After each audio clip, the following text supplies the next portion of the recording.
नमस्कार. महाराष्ट्र विधानसभा निवडणुकीसाठी मतदान पार पडलेलं आहे.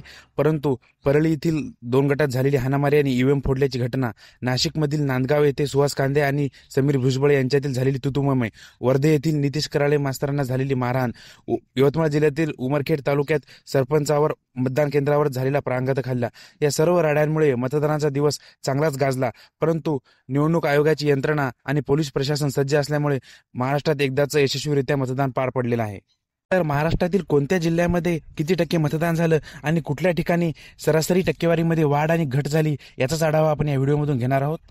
तर मुंबई शहर 50.73%, मुंबई उपनगर 55.66%, पुणे 57.25%, पुण्यश्लोक अहिल्यानगर 67.8%, अकोला 59.60%, अमरावती 65.46%, संभाजीनगर 62.66%, गडचिरोली 72.15%, जालना 72.30%, नांदेड 56.69%, वर्धा 63.50%, ठाणे 53.14%, सोलापूर 65.82%, सिंधुदुर्ग 63.98%, बीड 61.54%, गोंदिया 66.6%, कोल्हापूर 72.94%, नंदुरबार 69.15%, रायगड 63.57%, वाशिम 60.24%, भंडारा 65.88%, हिंगोली 71.5%, लातूर 66.91%, नाशिक 64.89%, रत्नागिरी 64.8%, यवतमाळ 67.90%, बुलढाणा 67.36%, धाराशिव 64.27%, सांगली 71.57%, परभणी 70.38%,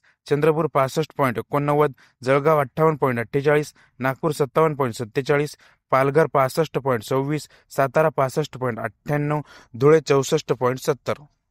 तर मतदानाच्या टक्केवारीमध्ये महाराष्ट्रातून अव्वल स्थान कोल्हापूर जिल्ह्याने पटकावलेलं आहे. तर महाराष्ट्राची राजधानी असलेली मुंबई सर्वात शेवटच्या स्थानी आहे.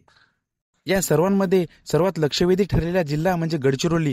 नक्षलवाद प्रभावित आणि आदिवासी बहुल असलेल्या गडचिरोलीमध्ये मतदारांनी लोकशाही नाकारू पाहणाऱ्या नक्षलवाद्यांच्या विरोधात भूमिका घेत मोठ्या प्रमाणात मतदानाचा हक्क बजावत त्यांना चोख उत्तर तर दिलेच, पण 72.15% मतदान टक्केवारीसह राज्यात दुसरा क्रमांक पटकविला, ही विशेष बाब समजली जात आहे.